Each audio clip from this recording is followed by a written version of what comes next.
good yardage on the play. You know, the best part of this defense is their defensive line and their interior Hello? linebackers. Hey, who? What's up? Nothing, B. Just watching the game, having a bud. What's up with you? Nothing. Watching the game, having a bud. True. True. What's up? What's up? Yo, who's that? Yo, pick up the phone. Hello? What's that? What's up? Yo, where's Dookie? Yo, Duke. Yo. What's up? What's that? Hold on. Hello?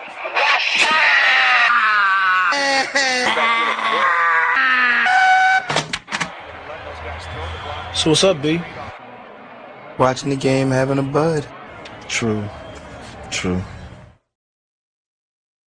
Yo, what's up? What's going on, Flock in the building? I see you guys.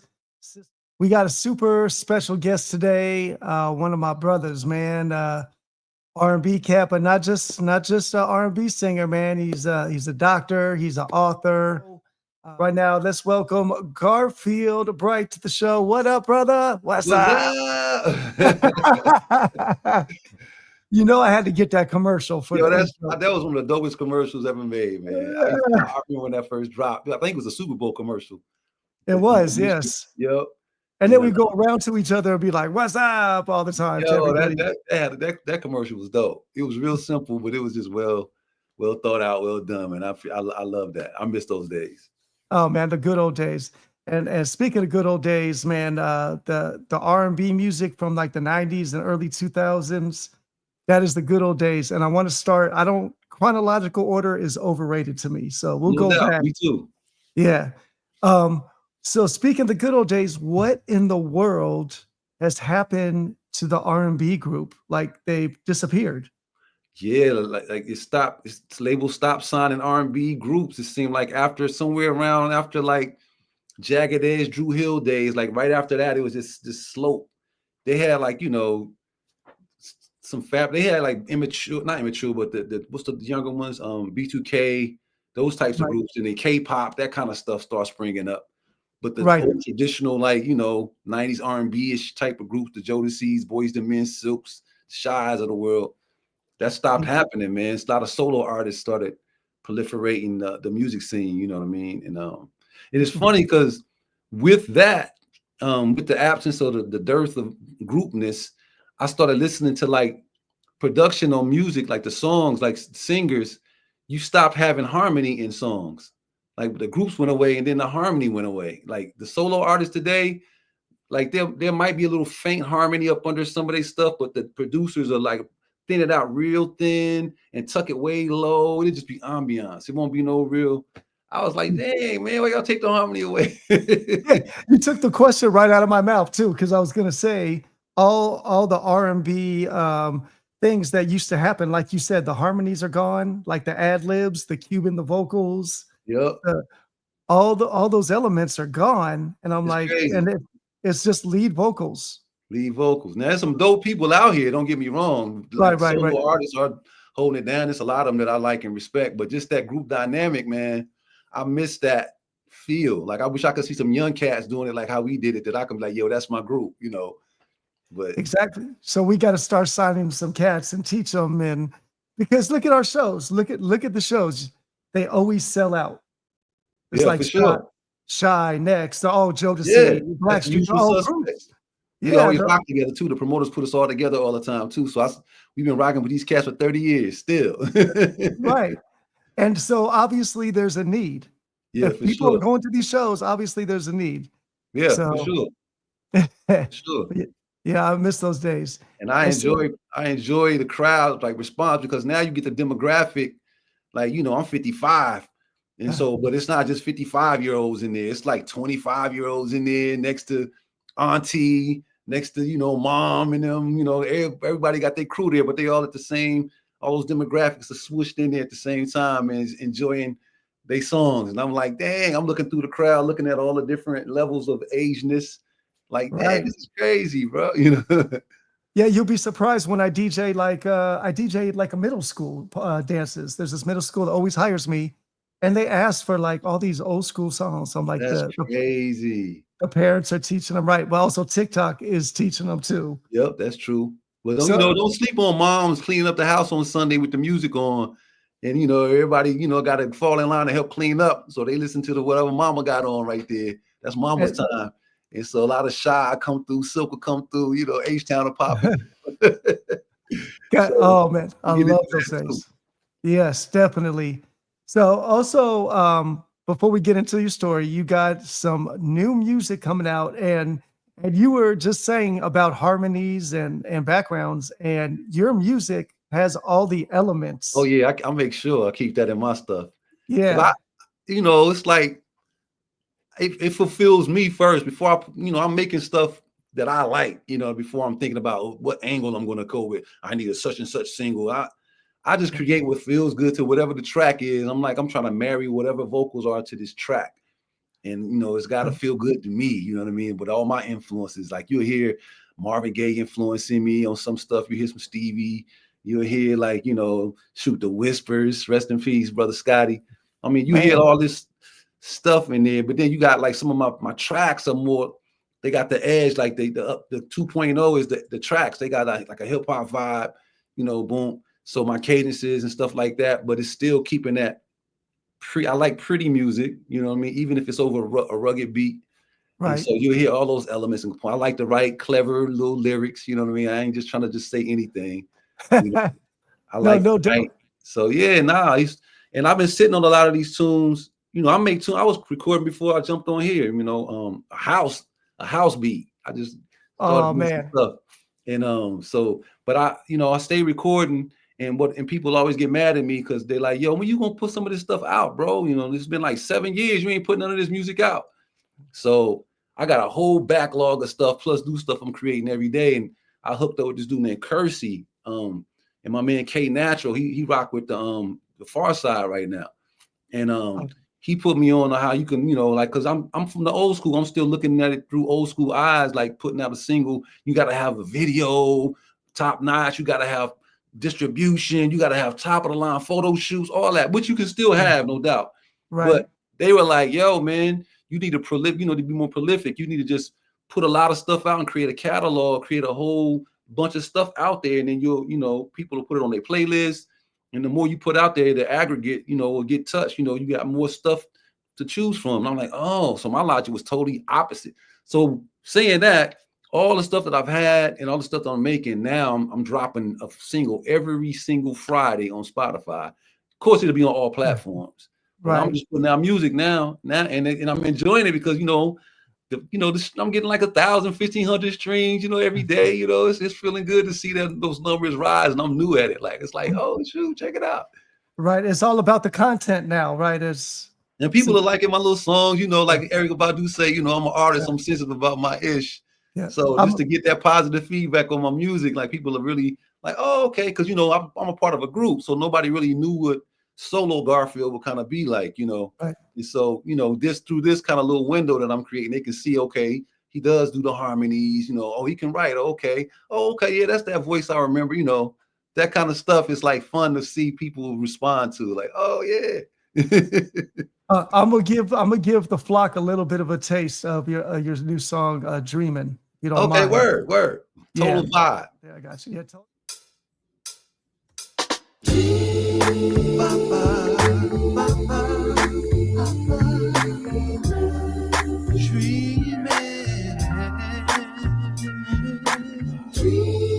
let me know what y'all think, chat. Something to ride to. Yeah.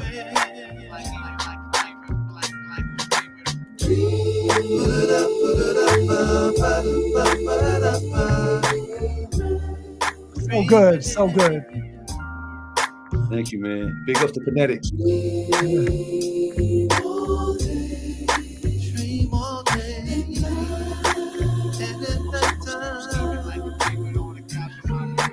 Have you ever chilled with daffodils, laughed at hills, simply cause they look away?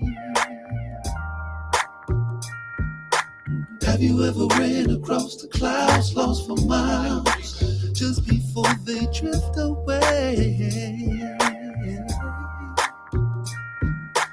Have you ever journeyed to the sun just for fun, just to warm your honey bun? All right, that's all you get. That's all you get. Y'all better stop on Spotify and stream the rest. You know what I'm saying? Yo, it's a smooth little vibe, man. You know, I like to make laid back vibe type music. So, you know, and I have other types of music, but that's just something that I just enjoy, just creating a little mood. I'm super duper ridiculously feeling that. So, oh, thank you, man. I appreciate that. Yeah, it's like massaging my ears, man. I'm telling you, like we need this. It's peace, man. I like peace, man. Just, you know, you can get in your bathtub, ladies, and just get that glass of wine after a long day and just stone dreaming and just max out for a minute. You know what I mean? It's that kind of joint. Welcome everybody. We got my man Garfield Bright from the R&B group Shy, and solo artist, author, and a doctor, Mr. PhD. Man, we want to talk about that journey as well. But first, let where it all started. Howard University. True. How did it all come together? Well, man, you know, a mutual friend of ours and also my group member Darnell. You know, he was my roommate freshman year when I first got to Howard, man. And his dad, you know, that movie Joe Clark, Lean on Me, and all that. Darnell actually went to that school, and Darnell's dad was like the guidance counselor, social work dude. He was the manager for that group, Riff. So we used to always hear, like, in advance Riff songs. He used to always be bringing songs. Plus, he was in fine arts playing the trumpet, and our other roommate was in fine arts with the saxophone. So we had a musical room, and there was an adjacent dorm across the way from ours, full of females, all female dorm. And so on Friday nights, the saxophone, me and Darnell singing, we'd be out there serenading the girls, hanging off their balconies, listening to us, singing Riff songs that hadn't come out yet. You know what I mean? Oh, my God. Just, you know, and so D was always, you know, a person that told me that I had a voice, even before I thought I could sing. I would sing all the time, don't get me wrong, only because whatever song I wanted to hear and they weren't playing on the radio, I just started singing it. You know what I mean? I'm going to sing it. But Darnell was like, yo, you got something, man, you know, because Darnell could blow all the time. Right. And so that gave me some more confidence, and I started kind of like honing in my craft. So at one point when we were seniors, there was this big talent show at Howard University in Crampton Auditorium. It's like the Apollo, because people come there. It's just a boo, you know what I mean? Like the football team, and then the New York crowd that come in there, they ready to just boo something on a Friday night, get a little drink in their system and boo something. But the artists that were in there was super duper duper duper talented, right? Eric Roberson, Tracy Lee, those kinds of people. And so we got a chance to be on that bill. Dawn Allen from you know, Debbie Allen's niece and stuff from Pure Soul. And so we rocked. And we, for some reason, I think we went last, not because we was the headliner or nothing like that. We just happened to go last or whatever. And a lot of people had gotten booed for no reason, like ridiculously. And so we went out there, and my mission was just to not get booed. So we did Boyz II Men songs, Please Don't Go Away, that kind of thing, This Is My Heart. We ran out of songs, and then we left the stage without getting booed. I was a victory. And then the crowd kind of wanted us back, like an encore. We was like, what? Wow. So we went out there, and, you know, we had the little DAT players back in the day. We ain't have no more songs on the DAT. What we gonna do? And so he was like, yo, y'all want to do the little practice song that we've been working on the If I Ever Fall in Love joint? It's a cappella. We can rock that. It's portable. So we, you know, and then start singing. Darnell hit that beautiful chorus with his voice. And by the second time the chorus came around, all them hardcore dudes in there that usually boo everything, they was singing the hook. We was like, damn. And then so after the curtains closed, we was standing on stage in utter shock and awe, disbelief. Like, did that just happen to us? And so right then we asked each other, yo, y'all trying to get a record deal? And we all unanimously said yes. And that night, you know, we agreed to pursue this. And in our naivety, we thought we should get a dope deal because we had a dope song, not knowing the business. But it actually worked out for us that way. So we ended up having a deal, man, and then the rest was history. You know, to make it short. Yeah, that is an amazing story, though, man. Because people are like, first, all right, let's get together, let's get a record deal, that we're gonna do this, you know. But you guys were just doing it just because out of the love. Yeah, we were practicing every day for months, though. Like in the Fine Arts Building, those little padded rooms in the bottom of the Fine Arts Building, they all come equipped with like padding on the wall, and then they all have a piano inside of it. And so like a lot of our early songs that y'all end up hearing with that were music, it was just like Comforter, If I Ever Fall in Love, and Baby I'm Yours. We used to just rehearse those damn near a cappella in those little padded rooms with a piano accompaniment. And you know, like Let's Get It On. I mean, well, Baby I'm Yours had the Let's Get It On chord, so it was way more soulful in that room than it turned out to be when we made a commercial record. But it was people still loved it or whatever. And we did the video at Howard. You know, Nanda was in it, rest in peace. But that's how we did. And so when we had to do our album, they wanted us to quickly do an album instead of just doing If I Ever the single for $9. They wanted to sell an album for $20. So they gave us like 2 weeks to do an album. So it was lucky for us. We was practicing all that time, and we had those songs we could easily just retrofit to a track. You know, Right. Carl and Mark and Darnell, you know, they did the music and stuff, got it all together every day. We had 12-hour studio sessions, and the other 12 hours we was doing pre-production. It was crazy. But you know, he came out with a little winner. Got a little Image Award for our efforts in '92. It was pretty cool. Platinum album, yeah, platinum record. There it is back there. Yeah, boom. I need a plaque, by the way, but Oh, word up, word up. You know, people mad at us because they supposed to get plaques, and I thought they got their plaques, and years later they come up to me and see me and like, man, you know, I never got my plaque. I'm like, oh man, I thought you it's all good. It's just an honor to like be on the stage with you guys, man. It's been so much fun, man. Oh, we love when you up there rocking with us, man. You DJing your butt off, Jay Bird. You the man. I remember I made Garfield so nervous one day and at one show, and it wasn't my fault. It wasn't even my fault. So Darnell goes, he's like, all right, start the show. We're at the Greek Theater. I'm sure you remember this. We're at the Greek Theater. But I don't remember being nervous about that. What happened? Refresh my memory. Okay, so Darnell goes into the office to talk to the promoter about getting paid right before he says start the show. Of course. Right. So he's in the office. I start the show. Like it's getting close to the time where you guys are supposed to get on stage and start singing, right? And then there's no Darnell, and you're looking at me like, oh, the music started. Like, oh, but that's happened a couple of times. Look, Darnell used to go to pee or something like always uncannily at the wrong time. Right. Like he might want to go take a number 2, and we supposed to be getting the mics to go and say, yo, I'll be right back. I'm like, yo, D, where you going? He has no conscience at all. Like he'll just like, I don't know how he been like, he was just so comfortable with like, yo, okay, I'll be right back. He always made it back, but I was always like, oh my God, yo. We were nervous. Yeah, someone just threw him the microphone. He caught it in midair and then sang. Like as soon as he caught the mic, he started the first note, and we're like. But see, Darnell's been known to set me up too. That's another thing. Darnell will have me like one time we were in Jamaica, thanks to what's my name? My man. With the real pretty vibrato. He redid If I Ever to the point that what a lot of Jamaicans thought he wrote it. Oh wow. Oh, I keep thinking of Capleton, but that ain't it at all. His name. I'm so mad at myself. But anyway, through him, he allowed us, this guy, I can't think of his name, allowed us to be able to like Reggae Bee Sting and Sunsplash and all that. They would invite us to come to Jamaica. We'd be the only R&B act up there, but they loved If I Ever so much in the reggae world. They would invite us to come over there. And that's what's up. And we would sing it. We would go over there, but they had those things go all night. It'd be like 4 a.m. before you get to perform. And then you get on stage after already being kind of groggy from sleeping in the dressing room or whatever. And they got all this smoke blowing, not just weed smoke, but like the smoke that they pipe on the stage. And so you trying to sing, you be all choked up. And Darnell one time, he was like the chorus, you know, baby, you were more than just a face. Carl finished his part, and now the hook is coming in. Darnell's like, ladies and gentlemen, Garfield Bright. And he hands me the mic, and I'm like, yo, he walks off the stage. I'm like, Darnell, man. That is so Darnell. Yo. I did something, but I'm not D, but I did something, you know what I mean? But I'm like, yo, what in the hell just happened? So D is just known to do stuff, man. Oh man. Yeah, I miss my guy, dude. Yeah, I miss my guy. He sent me a message. He said, that's dope you're talking to Garfield, but don't be trying to lie about dominoes and basketball. I was like, oh man. Yeah, y'all used to have y'all battles. I know about the domino. I ain't never seen y'all play ball against each other, but I know y'all battled in dominoes all the time, yo. Yo, oh my God.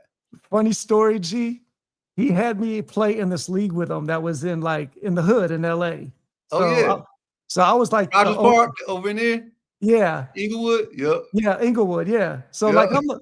I'm the only, like, creamy fella on the court, you know what I'm saying? So so, like, everyone's first reaction in the stands, because people are watching these Oh ball yeah. games. It's serious. Yeah, serious. People are watching these ball games, and they're clowning me, right? And they're calling me Jeff Hornacek, and Hey, it's not yeah, too bad though. Jeff that's not Hornacek got a jumper, man. right. So, yeah, so I made a couple threes, and then all of a sudden, like, everyone started cheering for me because I was the eye He was an guy. underdog at that Yeah, point. I was the underdog, and, But so Jay, I'm sure you've been in that situation often. The way your trajectory is, like you a white dude that's just mad cool that loves hip hop, that's loves R&B, like you immersed in black culture basically. So it's a lot of times I'm sure you the white guy in a room, and people don't always know that you definitely supposed to be in the room. I was the same. Yeah, I would be the only white guy in the club, and I'll be the first one on the dance floor to get the party started, with the running man and all that stuff, And I ain't gonna mention that club that you used to run, that you used to own with the ladies, boy. I'm like, they know. you see They all know. of them surrounding Jay Bird. I'm like, this dude, like, I'm not gonna even go there though, bro. I'm like, yeah. So Woo. another story is Darnell. So when I got that job, it was, by the way, a Stars in the city of Gardena, and it was the hottest urban strip club in all of LA. And when they called me to go, hey, you need to talk to my manager, you'll be perfect for the job, Darnell went with me on my interview. Oh my God. He went to the club with me, and then who was there was Hawthorne James, which is Big Red, the bus driver. Oh of Steve. wow. Yeah, so he was always there hanging out. So, but he was there that night, and I even told like the manager, I was like, "Well, I might be around for 6 months because I'm in a band. I'm going to go on tour soon." Remember, I was in Rumblefish, Yep. and I was getting ready to go hit the road. And who goes on the interview says, "I'll be here for 6 months," and then he's like, "Okay, nice talking to you." And then like 5 minutes later, he came up. He's like, "Could you start tomorrow?" And I was like, "Yeah." Wow, Jay Bird. That's how that went down. I never knew That's that. Yeah. So I just Darnell knew was there that that you I got just run job. that spot. Like that was your spot. Like them Yeah. dancers didn't want to do nothing without Jay Bird. I'm like, this dude, man. Only Good you, stuff. man. Only you. You a unique dude. I'm gonna tell you. Thank you, man. That's the highest compliment right there. Oh, it's the truth, man, for sure. So I always ask my guests, because you're R&B artist, but you're a hip hop head. For Like sure. you don't know shit. Like Shy are hip hop heads. Like Yep. A lot of people don't correlate the two because they don't really know the background, but it's true. yeah, you guys were producing like real like banging underground hardcore hip hop. I met J5 through you guys. Yep. That's the house beat that I'm working on now is through Akio from J5. Oh man, shout out to I just Akio, talked to man. Tuna last night. That's crazy. So I think I know the answer to this because you have a special, unique talent. But who is your number one MC of all time? Oh my God. That's the hardest shit ever. There is no way I'm gonna be able to. That's just way too much. Oh my God. Like, Just to name one? Yeah. because like, dang, it's so many foundational people for the different movements that hip hop went through. Like, you got the old back in the day, like with the Mohandas Dewey's, like Kumo D and all them back in that, Right. Treacherous 3 and all them kind of cats, you know what I'm saying? That whole era and Cowboy and all them. But then you move up, and then you got the little era where it's like, the Rakim Allah, Big Daddy Kane, Chris. Well, first the Run DMCs of the world and that era, going, then the LL situation, you know what I'm saying? And then you got Rakim and them came on the heels of that kind of stuff. And KRS-One, like KRS-One came in and just did his whole thing with BDP. That was his own, then the Juice Crew. And then, then Rakim came in with, I came in the door with that smooth style of rapping without screaming. Because before him, it was like that, ho, here I go, that hardcore. And then, then Rock came in with the I came in the door, oh, how can I move the crowd, And that kind of style kind of like set a whole new window and a whole new floor to the ceiling type of movement. And then after that, then you got a whole bevy of like cats that came into the game, like all of like the Brand Nubians.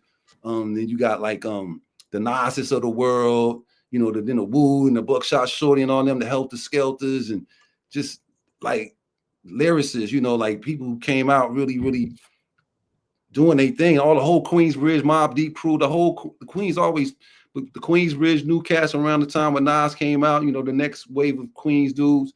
And you know, just, you know, the Wu-Tang, of course, you know, all the MCs in the Wu-Tang, of course, like you know, and they, you know, from Staten, but just, you know, MOP, like just so many cats that got bananas MCs in it, you know, but some people set the, you know, because Wu-Tang, like with that RZA production, set a standard. Buckshot Shorty had a style, like, then, you know, you got like, of course, like Nas said, you know, Jay-Z, how could I forget Jigga?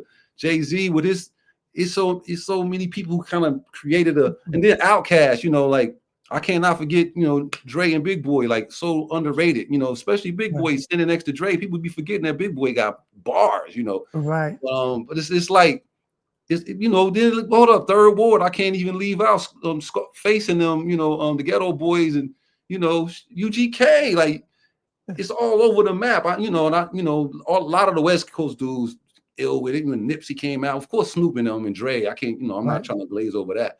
That's a movement, you know. But you know, Dub C and them, you know, back in the day, like, you know, shoot, my favorite MC when NWA first came out was MC Ren. You know what I mean? Like I thought his style was close to like some East Coast. Like I gravitated to him when they first came out, and then Ice Cube, of course.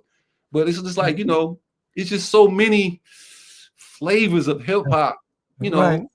So we got Garfield's top 100, guys. I can't narrow that down to one, man. I would be. All right. I thought you were. I thought it was going to be an easy answer because no way. There's no undisputed like. Right. Well, for me, it's Rakim. Well, Rakim was one of the pioneers that had his own style that set up like carbon copies of him later on, like people are from his tree, no doubt.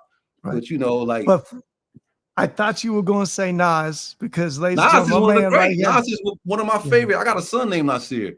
You know, Nas, you know, not named after Nas. I picked all my son's name from the Quran. You know, Nas means the, you know, helper of Allah or the men.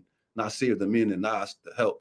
But clearly, I really, really, really have the utmost respect for Nas's lyricism. Like when he first, you know, but I like Redman and Keith Murray and them from, you know, Def Squad MCs, you know, with Eric Sermon and all them, like EPMD. Like Paris was getting busy up in there, and Eric on the production. Like I just, you know, it's just so much to it, man. Like, and then go out to E40, go out to the West Coast to Oakland, you know, like, come on, man. Like it's just hype. The hyphy movement was crazy. So I'm a fan of hip hop, man. It's just like it's too many different versions of dopeness to just say this version of dope is the dope. It's just too much dopeness out there, like, you know. And then you know, I'm a sucker for lyricism though. I like lyrics, you know. I like delivery too, but I need somebody to have a pen, and it's This is what I was going to say is because I'm sitting backstage with you, and when you're not singing, warming up your voice, because you sing a lot when we just hang out, you're just singing. Oh yeah, for sure. But you just drop Nas bars, like a whole album of Nas. Like you drop every bar of the songs. It's crazy. Yo, when Illmatic came out, that album hit me so hard, man. It's like that, you know, hit the earth like a comet invasion. Nas is like the Afrocentric Asian, half man, half amazing. Like that right there, that just one little, and that's nothing compared to all the stuff, you know. It's just he was a lyricist, man, that lived the life out of Queens. His cadences was dope. Not only was the stuff he was talking about was dope, but the cadences and you know, he had a cool little swag that was a little bit different, you know, and you know, like I respected it a lot, you know, because he never came. Nas never did a whack verse. Like his verses are always well thought out, well conceived, and just dope. And so I just always had him in high regard, man. Nas is definitely champion, you know.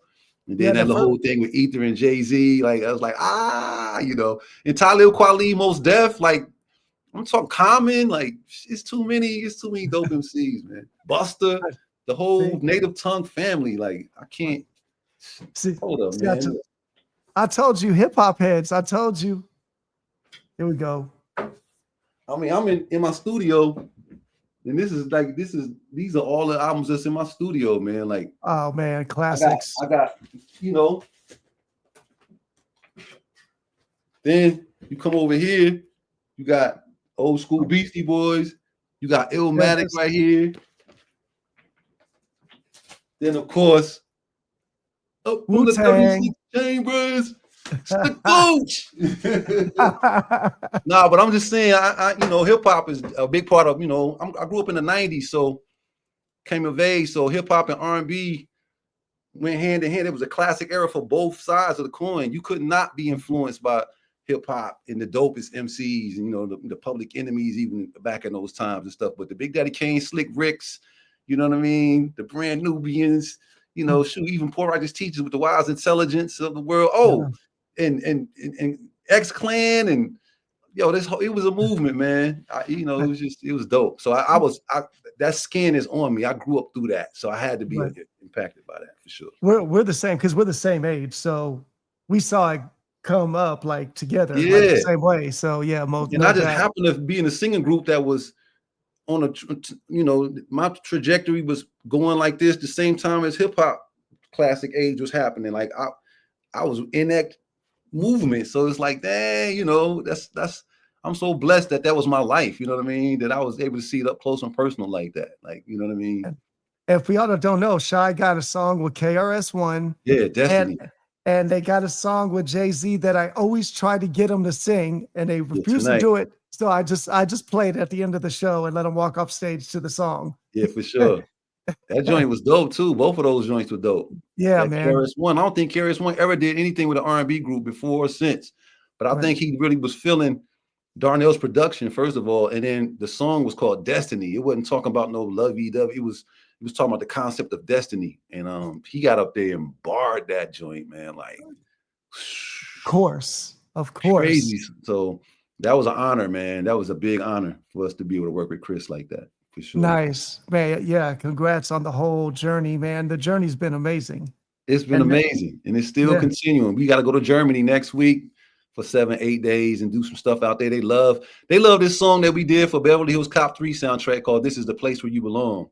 That's the first song. It's like a cult classic out there. Like, and it's a song that we open up our show with in the United States because it's a tempo. It gets us started with a little too, you know, before we go to the ballads.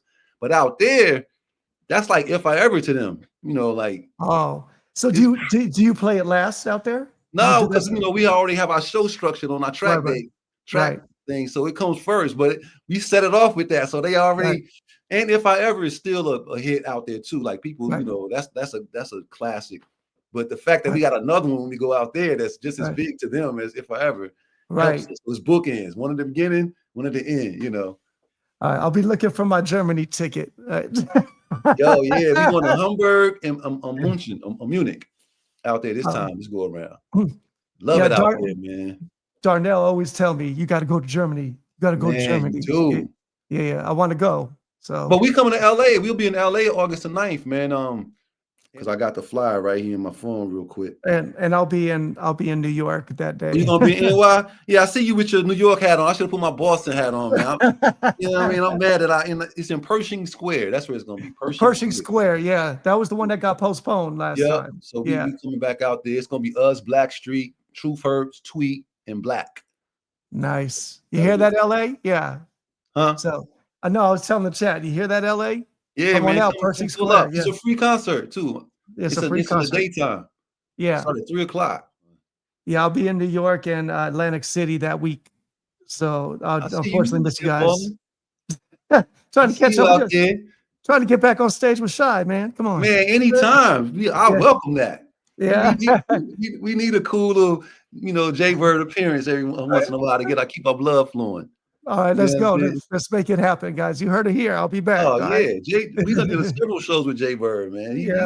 He's a welcome addition to the Shy family. Anytime he's in the same city as us and wants to do our show, we always let him come up and do his thing. Always. That's what's up. No, much love for that. So Garfield, not just a singer, Garfield is also an author. So you have a fiction book that's out, and you're working on your autobiography as well. Yeah, for sure. Let's talk about first. Let's talk about the book that you have online, the fiction book, because that sounded like crazy amazing. Oh yeah. So Lotus 3013, and so this is a book that was inspired by a thought. I was in this when I was at Cal State Northridge. I ended up, because at Howard we got our record deal, and I still had some credits left. So I went back to school. I went to Cal State Northridge, and I was a part of this crew called a hip hop think tank. And we had a journal that we put out, a published journal that was issues that was on the landscape of hip hop that we wrote about in terms of, we did research about these, misogyny, different aspects of hip hop landscape that we, studied and wrote papers about. And so one of the things that I pondered was, what's hip hop going to look like in the next century? You know what I mean? Like 100 years from now, how will hip hop? And then that made me go even further. And then I started looking at the situation like, you know what? The phenomenon is such that hip hop now appears on TV and commercials, and they don't even need black people in it anymore to validate it. Like cars sell product, toothpaste, everything has rhymes and jingles and rhyme verse, Burger King, and they don't even need blacks. I was like, you know what? It's not a stretch to think that there'll be a time at some point where hip hop could potentially be so whitewashed that it will forget its roots, that people will never have a recollection that it was started by blacks, and their history could be co-opted and rewritten, and people in the future will never be none the wiser. So Lotus 3013 is almost exactly that scenario. In the year 3013, hip hop is believed to be a white cultural product, and there's no traces to blacks ever doing it, because all the blacks at a certain point in history who identified with hip hop got locked up en masse. And so what happened was the scientists got to work under this banner of neo hip hop, where they will hook up cathodes and anodes to the black people's brains when they came into the prisons. There was no visitation, and what they was doing was experiments to try to isolate and locate that X factor, that gene, that X factor that produced the element of what, the people who could produce hip hop. What was that little gene that was allowing them to create that mysterious? And what they did was, when they isolated it and found what they believed it to be, they would transfer that algorithm, that ism, over into stuff like architectural design for their cities to make them more attractive and magnetic to foreign investors so they can make money off of it. But the fuel, the engine, was those prisoners. Right. And so anyway, it's a whole good versus evil kind of thing. And at the end of the day, those very prisoners end up, doing their thing and uprising and making society better. But it's premised in the future. And Lotus, the main character, he jumps through different portals of time, fixing elements in that certain time period. So in some time in the future, the flow of events would be right and exact for a final revolution or takeover on behalf of these prisoners and stuff like that. So he's an integral part in that whole book. They have these people called the Netics, who are telekinetic and telepathic in there, and they don't speak, because in the future, not your fingerprint or your DNA is a way to pinpoint a person, but it's your vocal frequency. And so they have these things called the voice thieves that commit crimes and use your vocal frequency, and you can't defend that in court, and you get put in jail. Is one of the ways that the CIA sets you up. So the Netics had this thing called the Hall of Masters. It exists in the fourth dimensional brain world, where they warp up to it. They only speak in 8, 16, 24 bar rhyme verse, but mentally they don't speak out loud. And they create a valence when they come into a cipher and do this, and it transports them to this fourth dimensional brain world where this thing called the Hall of Masters exists. And in that Hall of Masters is the last bastion of proof that hip hop was black. It got all the Wu-Tang, KRS-One albums, everybody's albums, videos from this thing called MTV back in the day. All this stuff is proof that hip hop was started, by melanated people, And anyway, Master Set is the antithesis of the Netics. He's trying to break into the Hall of Masters so he can destroy that, so nobody could ever challenge what he's created, because he's the person responsible for creating this hamster wheel that people keep going in a perpetual present, thinking that hip hop was never connected to blackness or whatever. So anyway, nutshell. That is so deep. And people can go buy your book. Is it GarfieldBright.com? It's GarfieldBrightofShy.com. I set up a website just to sell that book. Okay. And it's $25. It's a bundle. You get the audio book and the ebook in that bundle when you pay $25 at GarfieldBrightofShy.com. Okay. And I'm narrating it. My sons, my twins, they did the like in the movies, how you got music during the scenes, the cinematography. Well, I have they playing different cinematography under me, narrating the scenes. Like it feels like a real scene is happening and stuff like that. So it's kind of dope, man. I gotta say, it took me a year and a half to write it and edit it and all that kind of stuff. That's some deep thinking. That's some real deep thinking. So it must took like a while just to Get the No, I had it premise. on my mind for like 10 Yeah. years. It was just that when I was in grad school, when I was get my PhD, I didn't have any room to do extracurricular writing like that. Uh, And you know, getting your PhD, you just, it's a voracious appetite for books read every week, like 30, 40, 50 books a week of heady material. And so my brain muscle had gotten so advanced in terms of taking the information, processing, and put it out. So when I finally got my PhD, my brain was still operating in that fast speed. It needed something to do with it, you know. So it was like, now it's time for me to write this book, because that's quasi-academic. It's something I can put a lot of my brain activity into, but it's also leisurely because it's a fictitious story. And it was a salve that I needed on that wound that you get created when you trying to get your doctorate, you know what I mean? Right. Yeah, my man got a PhD, guys. He got a PhD. Yeah. He's a doctor. Dr. Bright. And now you're writing your autobiography. Yeah. Like you already started the process. Well, I started so my process is, you know, I'm figuring out the chapters, and I'm figuring out how I'm going to separate my life story. And so I have sections and I have chapters within that section, and I'm titling the sections, giving them a date. And then right after that, I'm telling you whatever that date was that starts a new section of my life, pretty much before the chapters. I'm telling you what happened, what was happening in the world, like internationally, like certain trends, you know, what was earmarked for that year in the world. Then I go back local to what was happening, you know, certain local events to wherever I was living, and what the fashions, you know, I contextualize it, and then I go into my part of the story.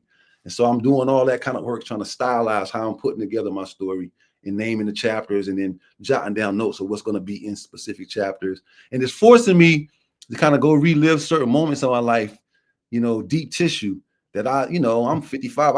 I forgot about a lot of the stuff that I lived through. But when you have to write about yourself in an autobiography, you got to go right back and relive a lot of these moments. And some of them, I ain't gonna front, are really emotional, man. You know, like, of course, yeah. Dang, it's forcing me to like have these emotional moments. You know what I'm saying? I was like, I wasn't trying to have these emotional moments. You know what I'm saying? Emotions are good. Emotions are good. Some of the stuff that you go through in life that you get past, and it's on you on the other side of it. You don't look back. And now I'm forcing myself to literally like look backwards and relive a lot of that, just to get the right details and get the right years and the right time. You know, and it's making me feel those feelings of certain moments of like, damn, you know, it's growth, but Jesus, man, you know, life is a trip. You go through a lot. Go through it. That's why it's called a journey. Yeah. Yeah. But I'm writing about it. It's gonna be good, because the way I'm writing about it is it's gonna be less than a linear thing and more like a movie, you know, because my life trajectory is in common with, like, say, stuff like when I'm in Shy. Like my years of being in Shy run concurrent with the movement of hip hop that was burgeoning in that time period, and all the new, like, our dance music was all of the classic 90s hip hop and stuff like that, you know, with Knowledge Itself. There's nothing I can't, you know, Rakims. And so that's part of my story. Puffy went to Howard, you know, when I was like, we was the youngest two to make the Howard University fashion show. So I got stories about different things that certain people became, you know, huge, you know, but this little womb called Howard, we all gave birth to us. They gave birth to us. I'm able to give certain things. So a lot of other people's stories are in my story, you know. So it should be pretty full and interesting, not just centered on me, but I'm floating through, you know, a life where I came across a lot of different other people's paths, and you know, it's gonna be some good stuff in there, you know, and you get to see how, you know, what made me who I am and stuff like that. I love how you're going to create what was going on in the world while I was going through this part of my life. Yeah. Like that's dope thinking right there. I love that. You got to have a context, you know, like you can't just be linear. Like you said earlier in the show, we got to be broader. It's got to be concentric circles type of thing. So you got to give the broader context and then localize it again and then expand back out, you know, because time moves like this. It's, you know, it's sine, cosine. It's never just a line, you know. Nature doesn't move in lines. So, you know, I want to make it an experience where it broadens and comes back. It breathes. It's like an exhale, inhale. Exactly. Yeah. Oh man, I love that. So you're not just working on your autobiography, but you're working on, so I do something that's called Sunday nights once in a while. I do this thing called Sitcom Sunday. What? And I'll play the intros to all your favorite sitcoms, TV shows, cartoons of the past. Oh, I'll win that. And so one of the things I do, though, is I do that because they request a lot, is Schoolhouse Rock. Oh So yeah, I'm just a bill, and the verb one, verb. That's what's happening. yeah, conjunction junction. What's Yeah. your function? Yeah. All those. So my man Garfield is recreating this, right? You're doing some Schoolhouse Rock. Yes. So what Oh, what it is, like put my PhD hat on the academic side. I deal a lot with young black males, and so I like to teach and or consult and teach alternative school settings, kids that are about to go to juvie because they got kicked out of their main campus and all that kind of. And what I find is a lot of those kids are way smarter than the people on the main campus. They have issues maybe at home or whatever, or sometimes they're just too smart to be in that little boxed in little thing called school that's trying to train you into certain habits. A lot of them too smart to buy into that. Like, man, come on with that. Like, so they get looked at as problems, but really a lot of them are very super intelligent. And so certain concepts, need to be brought to them in a certain kind of way. And I realized that, like when I was a kid, Schoolhouse Rock is where I learned a lot of the knowledge that I learned to apply to school, and it came in a form that was outside of traditional space. In between your favorite cartoon, the commercial would come on. It would be Schoolhouse Rock, teaching you about verbs, adverbs, how a bill becomes law, the preamble to the Constitution, all kind of stuff that you just, pollution. It was one, your energy. I wish they quit using you up. Like all these different things I learned. And I was like, that teaching tool is way more effective than a boring ass teacher sitting in front of me that think that they know everything, teaching down to me. Like and so I learned a lot of that stuff through Schoolhouse Rock. And I just got the bright idea that, you know what, a lot of kids, have a learning deficit because the way it's being brought to them is too linear. It doesn't have it's not connective tissue to it. It doesn't inspire engagement. But something put the music inspires engagement, especially if you got a cadence to it. And so I'm like, you know what? I'm going to do a 2.0 Schoolhouse Rock. And I've already finished the noun, the verb, the adjective, the adverb. Now I'm about to go into some civics things to recreate. And I'm going to also add some historical things in there too. But they're all going to be put to music, like 2 minutes a piece. I'm going to have a little character called Dr. B because I'm animating. It's going to be animated just like the Schoolhouse Rock on TV. It's going to be a visual thing. It's going to be on YouTube. And it'll be supplemental material for teachers to kind of tap into if they want to teach a unit to the younger kids on verb or noun, and they don't want to do it the boring way. A noun is a person, place, or thing.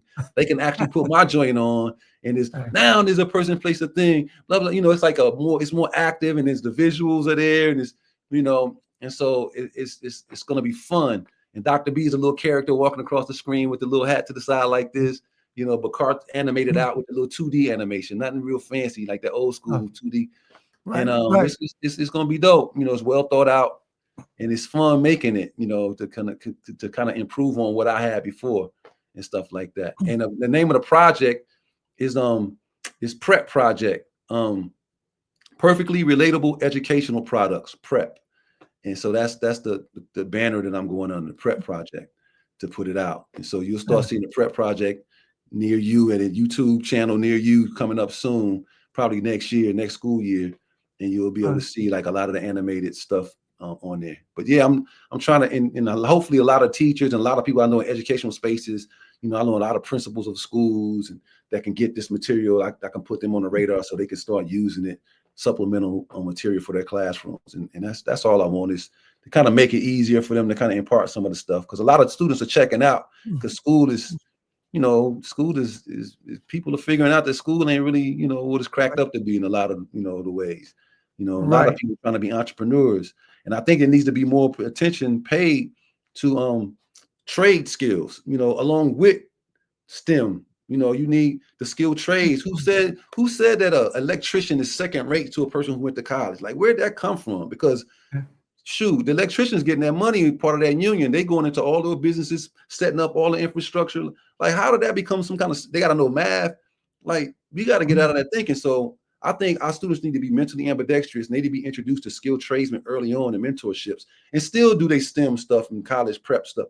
And then they can have their hustle while they're in college with their putting up drywall or, in some kind of trade while they're getting their business degree to be able to manage, it need to be, so they won't be broke with a degree. You know what I'm saying? So it's a lot of weirdness going on in education that isn't smart or practical. And this is coming from a person that has a PhD. Right. And I always feel like it's always been that way. Like yeah, it is. Yeah, they don't teach you how, about banking and how to invest your money or any of that stuff. They No just, financial literacy stuff. But yeah. and then even let's go even deeper. Like if all of us today had a world cataclysmic event and we were all forced to live in nature, which is the real world, nobody don't know what side of the tree the moss grow on so we can get this nutrient or which ones is poisonous plants. And like we have no idea how to live for real in nature, like to really survive. Real survival skills. That needs to be dealt with too. Like we like newborn babies if we didn't have all these amenities. We No wouldn't be able doubt. to live out here in the real world. Like that's a problem too to me. That is a problem. I mean, remember, we lived without the internet. And now, if you took the internet away from these kids, woo, Man, if you took it away from us now, shoot, we yeah, done yeah, got yeah. wrapped around it like a vine on a trellis. Like we part of that same thing, it's taking over our existence too. No doubt. And I'm not mad at technology, but when it handicaps certain natal instinctual things and deadens out the survival mode that you have naturally supposed to have naturally in you, that's when it's a problem. And like I said, man, we don't know how to fish, we don't know how to plant the right seeds or right food. I'm growing a garden right now. I just got this humongous cucumber today off my garden. Like we're not growing our own foods and Lord knows, what's in the foods in the stores. And I hate to tell you, but a lot of that stuff is, even the vegetables and stuff, are chalked with elements that could cause cancer. So the pharmaceutical companies can get you that way. And then your lifespan to be short enough to where you don't have to. It's a game. It's a whole thing. And I'm like, we can beat that if we just really became more self-sufficient and more knowledgeable about certain things that they don't teach you in school and stop frowning upon alternative spaces for learning, because that's where you find the nutrients, mental nutrients a lot of the times. You know what I'm saying? So, Super facts. Yo, Garfield is dropping bombs on y'all. You ready? I'm just I saying, love it. yo, we got to do Yo, I something. love it. That's why I always love talking to you, man. You always teach me something new every time, man. Oh man, appreciate you, bro. Yeah. One thing I want to get into is it could be a sore subject for artists because I talk to a lot of artists. Life is real, man. Yeah, life is real. But it's a new game out there. It's a new world when it comes to being an artist. Like you're not. I remember back in the day, right, when Shy made their record, they would go on the road to support the record so they get record sales. Mm-hmm. But now you go in the studio and you're just making product for actually, like, Spotify to rate you for streams. You're not even getting paid, but you have content now to go out and do shows, and that's how you get your money now. Yep. So it's kind of like a reverse thing that's going on. Yeah. But I miss the hard copies trying to sell a product. You know what I'm saying? Yeah, I do too. Can't front. Yeah, that's what I'm saying. And so on Twitch, there's a thing called the DJ program, and it's 1 year old now. It turns 1 year old next month, and they take a percentage of our earnings and they put it towards royalties. Oh, that's dope. No, it's not, because for your royalty, you're not royalties that you will collect. So that what am I saying is Shy receiving those royalties, or those royalties that's going to the labels? Oh no, we were lucky. We were kind of lucky as artists in the way we got our deal. Like now, mind you, no, everybody's freshman deal is always whack, but some are way whacker than others. Oh my God. And we were kind of lucky on our first time out with the If I Ever thing. We had a pretty cool little rookie deal. And then we got to re-up with Shakim, from Flavor Unit, Queen Latifah's management. He negotiated after we sold, triple platinum on the first album, he renegotiated our contract for that next album, Blackface, and we got a little better situation. So, and the fact that we wrote all of our own material, to this day, I get to eat off of what we did 30 years ago in terms of our royalties. I get our royalties. I get my royalties. Nice. Other artists can't say that they get royalties. I get a cool royalty. You know what I mean? Right. And I still get to do these shows and stuff like that. And so and then the 30-year period has passed where the labels had to relinquish more royalties to us and stuff like that. It was like a 30-year period that by law they couldn't hold on to, some of the intellectual property anymore, getting game. So they had to turn some more of it over to us. And that's how you see a lot of these artists getting their own masters back and stuff like that. Like we have to litigate to kind of like, and come together as a group to kind of make that power move, but it's doable. But we at least we got even more royalties coming to us than we used to get.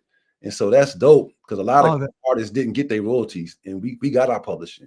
So thank God, for that. Yeah. You know what I mean? We get to eat off of that. Any shows and other Yeah, stuff, that- you got a residual income that that you make happen. Yeah, they screw a lot of artists out of publishing because when you're a fresh artist, you don't know the word publishing, even what that means. At the time, you're so wet behind the ears. Yeah. It's like, but I'm glad you guys got your publishing, man. That's Yeah, what's we up. did. We didn't get jerked out of our publishing, and we always wanted to have more, but we had a pretty cool deal for a rookie group. Because when you start talking to other groups at the time, your peers, and they kind of like intimate to you certain things about their situation, and you're like, dang, we don't got it like that. You know what I mean? Like, you're like, wow, I guess we not too bad off for a freshman. And then we got the cool negotiation style of Shakim out there. He went in there and scared the hell out of them people at our label and got us some more money. He sure did. Ain't nothing like a street dude that know the game and know exactly what phrases and terms to use, but still got that street affect, but that's highly intelligent to know, smell blood in the water. Oh man, he was like Shakim was one of the dopest executives ever, man. Like book smart and street smart at the same time. It's a dangerous combo. That dude was a problem for them people, man. They didn't want to see him coming. That's how Naughty by Nature and Queen Latifah got a lot of the stuff that they got, because Shakim was behind the scenes getting it in with the contracts and the phone calls and saying them this and that. And like, he need to be celebrated more. A lot of them dudes, the dude from Violator that passed away. It's a few cats that was part of like urban, the machine behind the urban artists that had way knowledge, that was way big time, in terms of how they made their moves. And they need to get more props, and they be studied, and people need to kind of like learn what they learned, because they was killing them. They're killing the game. Right. Your team is important to you guys. Your team is very important. Yeah. We have a question. I was going to get into something else, but real quick before I forget, and I see it now. Tony Kunthu asks Garfield, what is your favorite venue he performed at? I know this answer. It has to be. Well, shoot, we performed at some real dope ass venues, man. Like we performed at the Apollo. Right. We performed. Dang, what's the name of that place in Australia with the real that you always the Opera House. Yeah, the Opera House. We performed there. We performed in all kind of like dope spots. But let me see, my favorite performance venue. Dang, man. We performed in Brooklyn at the we performed in the Garden. We performed at the what's the place in Brooklyn? The where they play ball at the net not Rucker. That's the basketball. The big state, the big arena where the Brooklyn Nets play. Barclays. Barclays. Barclays. Damn, we performed in so many dope venues, man. But the dopest venue. Oh man, well, just straight up venue in terms of that quality of the sound. Nothing comes close to this place when I was in Japan one time. Like Japan, man, like it's like a lot of times you gotta like really sing hard in the mic to be, man, they had it so hooked up the way I could just sing almost like I'm talking to y'all right now. And it was amplified, all the tone was rich. I didn't have to force anything, everything was heard. It was crystal clear. Like that thing was amazing. It was at a Hard Rock Cafe out there in Nagoya.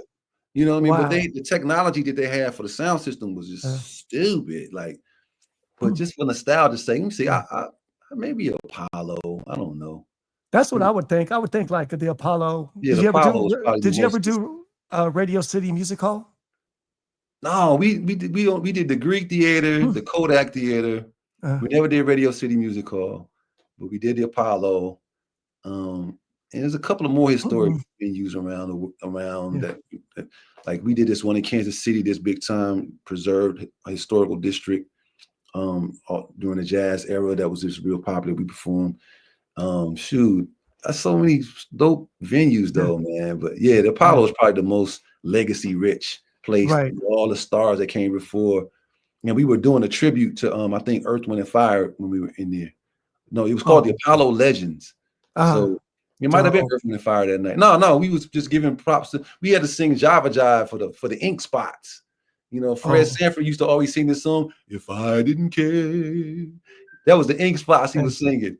Oh, And, wow. they had this song called Java Jive, and we got up there in these zoot suits and sung, but it was just giving props to the legends. Danny Glover introduced us, and it was this whole big thing. But and all the legends sitting out there in the audience, you know, it was like a big deal, and that was fun. That was fun, you know. But That's that big so, Wembley arena over there in Britain? oh yeah, that's that stadium. Performed over there. That was dope too. That huge, it was like 55, 60,000 people and stuff. Like that was dope. It was back in the day, Us, Arrested Development, Criss Cross. Man, It was some more acts over there, but yeah, that was fun too. All that. that's where they had Live Aid at that Wembley Stadium. You said Live Aid? Yeah. Yeah. So it's just, you know, we've been around the world doing it, man. But yeah, the Apollo. I'm about to say the Apollo. I'll say the Apollo. I knew you were going to say the Apollo for for nostalgic purposes. You know, like who wouldn't say the Apollo? Yeah, Apollo is the Apollo. Luther, Lauryn Hill, like everybody and their mama came through the Apollo back in the day. Oh yeah, amazing. Yeah. So also you're not just a singer. You guys have also been on your television set too. Oh yeah, we did a lot of shows. I remember you did Family Matters. Yeah, Urkel. yeah. Y'all did Urkel. Yeah, y'all sang for Urkel. That was he was each one of us. Like we came in and singing, but then he took on the way they edited it. He was each one of us singing the Laura at different points in the song. Right. Hey, but the funnest part about that was like doing the timeout, you know, doing it between the scenes, like backstage, he had like a little basketball hoop set up because he could play ball, you know, Jalil. So we like shooting a little hoop, you know, that was fun just to get back there and, you know, have a little, you know, little shooting some hoop on set that took away some of the sting of Hollywood. Right. All that. But we also did what was it, Out All Night or whatever it was with like LL Cool J had a show with Debbie Allen and then like us and Brownstone. It was like a Christmas version, a Christmas episode, and we were on that, doing that, singing or whatever, some Christmas carols. And it was a couple of more things I can't remember right now. Laura asked, "Did you ever perform on In Living Color?" Oh, nah, we never performed on Living Color, man. But you know, the Wayans family is one of the dopest families back then and today that in Hollywood doing it. Matter of fact, I was lucky enough. Damon and his son just had a show. It just got canceled, but it was dope. It was called Papa's House on NBC. And I was, you know, you might have heard the little Papa's House. Yeah, all that. That's me singing. Me, Mark Gaye, and Eric Willis. We were singing the theme song to that. So that's cool. Mark is still working. That's some recent stuff that I fell into. Eric hooked it up for us. Nice. You know, his connections with the Wayans, and he brought me and Mark on. And so I got to work with Mark. I hadn't worked with him, you know. Remember Shy? I haven't worked with him in years. And It's been a long time. Yeah. Yeah. I've seen Mark since like late 90s, I think. Hey, one of the dopest things about Mark, well, first of all, his son is a stud hockey player right now. But one of the dopest things about Mark, like if you remember the Baby I'm Yours video from Howard University, and we all had our different little love interest in there. And like you saw Ananda in there, Carl and Ananda in their scene together. But then Mark, he had a young lady in there that his love interest in there. Well, they ended up bumping into each other organically like 30 years later, pretty much, and fell in love and got married. Wow. So if they could have fast forwarded the moment when they was actually doing a video and just say, hey, you know, one day we're going to meet back up and get married. Like that was just a fairy tale. And they got married, got a dope little family, you know, daughter and a son, and doing their thing, man. Like, you know, that's dope. That's like some fairy tale. Yeah, that is totally fairy tale. Yeah, I miss my guy Mark, man. I'm gonna have to hit him up. Yeah, rest in peace. Talented musician right there. That dude was incredible, man. Word. Yeah, rest in peace, Amanda Lewis. I see the chat. Yeah, I see you guys. Amanda, man. Rest in peace. Yeah. She was a dope sister. Yeah, man. And she was on. She had her own BT show, right? Oh yeah, she did Teen Summit, but she ended up having her own. Like, you know how what's your girl that can sing real good, Chicago, Jennifer Hudson. Oh. The same way she got a show like that. Ananda had a show like that for a while too. Like Queen Latifah had that same kind of show. Tyra had a show. Ananda had a show. Like she had a show. Prime time like show. Yeah, she was doing the talk show. The talk show, yes. On prime time. Like she because she went to MTV after BET, I think. And then from there she she got traction with the networks. Like, you know, she's real pretty, well spoken, you know, from Howard University, what you expect, right? Yeah, hey. She was dope though. She Yeah. pulled, you know, she was able to be natural and pull it off. She was good, you know. Big up. Yeah, Darnell, when he took me out to DC one year, and he took me to Howard to check out where it all started. So he took me over to Howard University, and we did like a it was like on the when CDs and MP3s, like CDs were fading out and MP3s were kind of fading in. So it was kind of like the wrong timing, but through the fraternity and stuff like that, he was doing a compilation of I remember. Yeah. All the famous A5As, right? Yeah. So that was he was really I remember him putting that together and stuff for sure. Yeah. And speaking of Alpha Phi Alpha, you're the only member in the group that wasn't in the fraternity. fraternity. I didn't pledge a fraternity. Yeah. Like when I was younger, when I was in Howard, like the fraternity that I was gonna pledge, but they got kicked off of campus for like 10, 15 years. It was Omega Psi Phi, the Q. I was gonna be a Q dog. You know, my dad was a Q. Okay. So I always, you know, I grew up on black college campuses, always identifying with the Megas. The Kappas were always trying to pull at me, you know what I mean? But I always just wanted to be a Q. And then so when I got to Howard, I was on my way, me and a couple of other cats, and then they did something ridiculous and got taken off of campus, period. So that was just it for me with the Greek fraternity stuff. And but yeah, Darnell, Mark, and Carl, they were all Alpha Phi Alpha members and stuff, or still are Alpha Phi Alpha members. Right, that's what's up. Yeah. Respect. Yeah, so good, so good.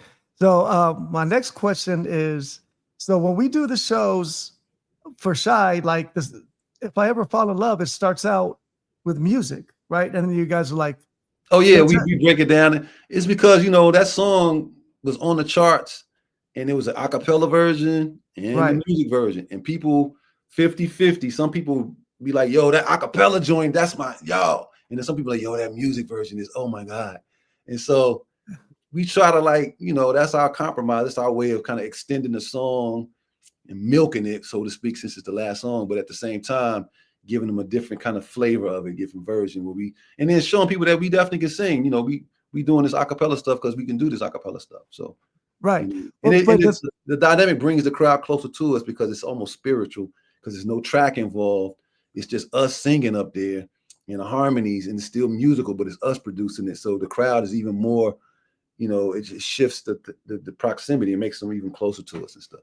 And the crowd is singing along with them as well. Oh yeah, they killing it. They do the high note now, you know, since Darnell right now, you know, he stopped doing the high note a long time ago, but he's not rocking with us right now. He had a couple of health issues. Right. But you know, we can't replace Darnell's voice, but we get the crowd to be the fourth member on that joint, and they take it full advantage of it, boy. They hit the my friend like it's going out of style, boy. We love it. Never fails. Like, it's crazy, the strength of that song, man. It's so great to be a part of something like that. Because it's crazy that MCA was like, we want to put out the acapella version of this, because the only acapella version you get of a song is like on a 12-inch single. It's for the DJ. It's for the DJ. It's not for the radio. Right. So that's crazy that MCA put out an acapella version and it blew up. Obviously, there was precedent set for it, because at that time, right before we got signed, Boyz II Men had already been signed, and they did the Cooley High Harmony.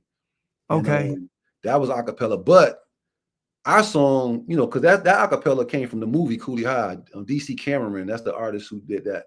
But Shy, some 4 college boys who wrote our own acapella song, so there was no precedent set for it to be, you know, like nobody's heard it before. It was an original song, so that was a chance. But that's the reason why they made us do a music version to begin with, is for that reason, because even though they loved the song and it was beautiful, the fact that we were unknown at the time and it was original, and it didn't have a track. Some radio programmers might not want to take a chance of playing that song in between 2 songs with tracks to them.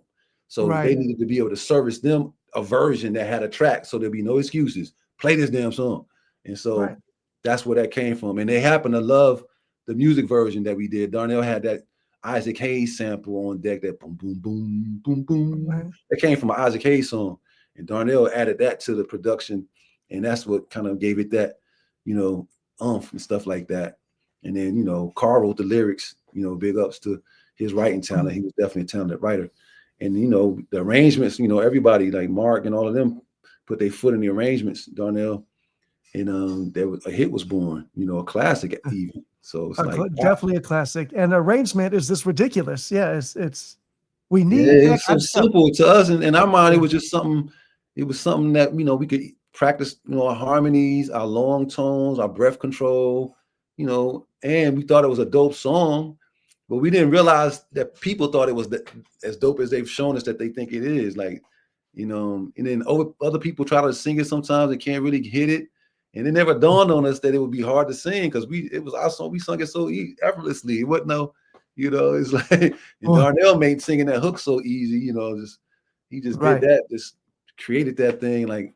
And then, it's little ancillary elements. Like I came with that, my, all that little stuff that added to the flavor of it. And it became a thing, it's like, wow. Sick. Yeah, so sick, man. I love it. I love it when one of my stages, like, yo, Jay Bird, cut that shit. We're going to do this the right way. And then, and then before you even start singing it, like, cause you guys count them in, you guys count in the crowd. Yeah. But they start going bananas when you cut the music. They go bananas. It's crazy feeling. That feeling. And that, that mitigated a lot of angst for me as an artist, because knowing that you have a hit like that and knowing that people are going to always respond positively to it cuts down nervousness. Like when you go to any venue in the world, because that song was a worldwide hit, at the very least, when this come on, everybody gonna respond. And so that allowed me to really enjoy being on the road without being nervous ever, because we got that monster in our repertoire. Like I know what's going down tonight. No matter what group you perform with, no matter how dope they are, we know we got that joint right there. That's a force to be reckoned with right there. Like, so it gave me that always kept me with a lot of confidence in any space that I've gone in the name of being shy singing. Right. I know that joint right there, if all else fails, that's gonna kill them. But luckily people like Comforter and Baby I'm Yours and all the other stuff we did too. So no, they're hits. They're like when I come out there. So Darnell gave me a hard time in Sacramento, Thunder Valley. He's giving me a hard time because when I start the track, like I like to get the crowd hype, light the phones up, let's get it, because they're already going to be hyped when they see you, but I want it to be next level when they see you. Like, so I try to get them hyped. Darnell's like, man, stop talking over our harmonies. You know what I'm saying? I was like, but I'm just trying to get the crowd hyped. It's like, no, stop talking over the harmonies. These are the, he's really proud of it. He wants people to hear it. That's one of the things that we have that a lot of other artists lack, the ability to do that and do a cappella. Like I've noticed that's a thing that the crowd really takes to. And now that we have Dwayne and G-Fly in the group, and Dwayne comes from the group Riff that was signed before me and Darnell was even signed, and Darnell's dad was their manager. But that song, that Fairy Side, that song right there is a cappella too. So since he's in the group now and he sung that song in that bathroom scene and Lean on Me, we get to do that as Shy on stage. So that's another a cappella feature that allows the crowd to really it's like a spiritual connection when we do an a cappella song for some reason.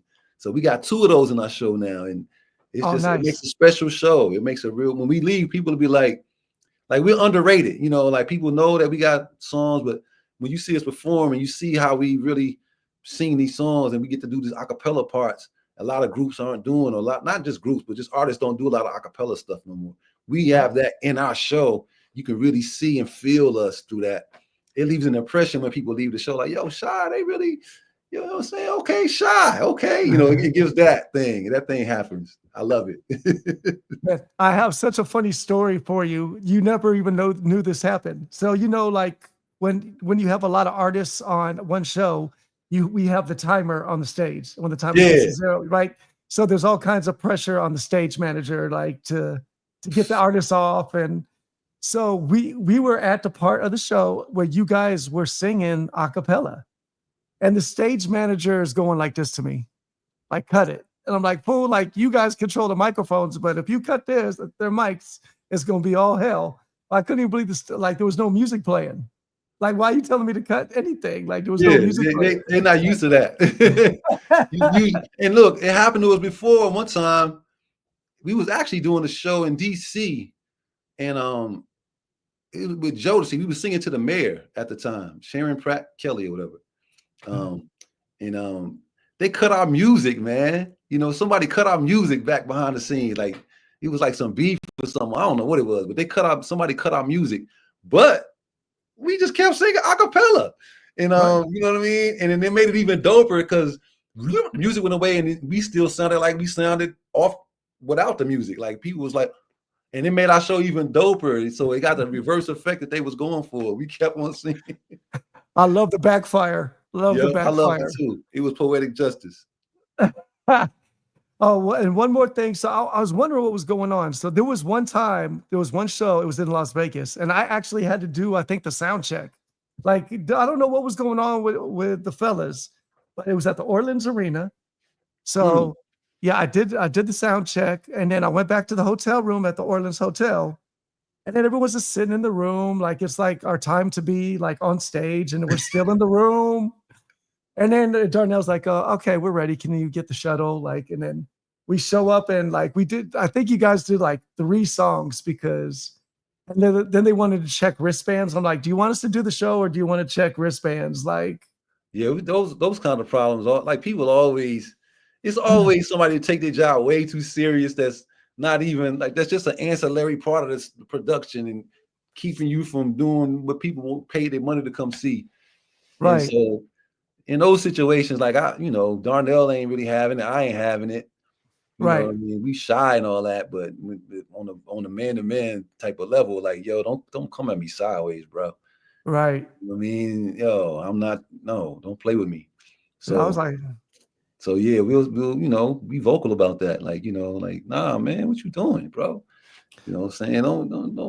Don't act like right. Yeah. Cause Darnell was on the phone with the promoter, like in the hotel room. So like whatever was being handled was, it's been a few, over the time, it's always going, the industry is the industry. So it's going to always be some weird stuff, more often than not, actually. When it goes smooth, that's an exception.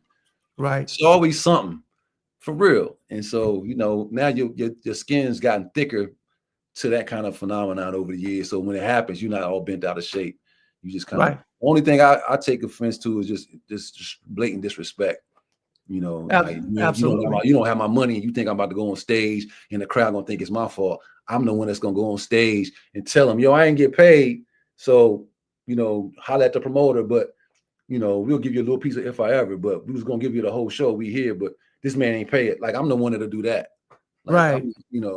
Don't play as you with me. As you should. Yeah. That. Right now, I want to open up any questions you have for Garfield in the chat. If you guys want to ask him something, anything. I think someone asked if you were on Twitch. I was like, no, he's not on Twitch. Like, yeah, I'm rebellious, man. I'm like, dang, man, I'm just now getting used to, Instagram and Facebook and TikTok. Now y'all want to go to Twitch on me. Like, I ain't. The algorithm keeps popping up saying, sign up for Twitch, and I'll be like, no, I can't. Yeah, so it's not like a social media platform; it's a streaming platform. So like the gamers were the ones that were on it first, and then when the COVID hit, like all the DJs kind of went over to Twitch because they weren't shutting us down like Instagram and Facebook lives. Okay. So they kept us on, and we can monetize at the same time. So when you see people giving like 100 bits or 500 bits, or there's a hype train, that's monetizing the stream. Oh, that's what's up. That's what's up. Well, I'm glad you're getting the money train, man. Shout outs to DJ Dez, Dez Andrews. He dope DJ.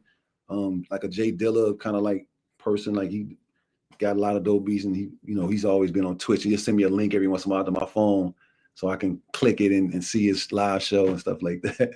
Oh, that's what's up. But I'm gonna start doing that then. Yeah, send me the link. I'll jump on there, man. I'll jump on there, check out your show. You know what I'm saying? Good show. Yeah, all good.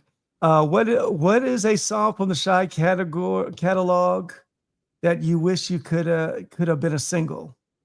Oh man, Together Forever and Mr. Turn You Out. Nice. Yeah, those should have been singles, man. It's hard. It's hard when like label executives are kind of like in charge of your project, right? Like when you feel something is super dope, they no, it's not going to work. Hey, Yeah, they mess up a wet dream, boy. I tell you, man. yeah, A lot of them yeah, label dudes. And a lot of the A&Rs, they weren't really A&Rs. They were just somebody's homie. They got put in a position. So their music acumen is nowhere near the artist, but they claim to think they know more than they know, and they're in a position to really impact your project. And they putting songs out all out of order and just all kind of stuff. But it's the industry, man. That's what you got to deal with. You got right. to pivot and be flexible and prepare for the work and make sure you control all the things you can control, because there's going to be a lot of things out of your control that you Right. just so yeah.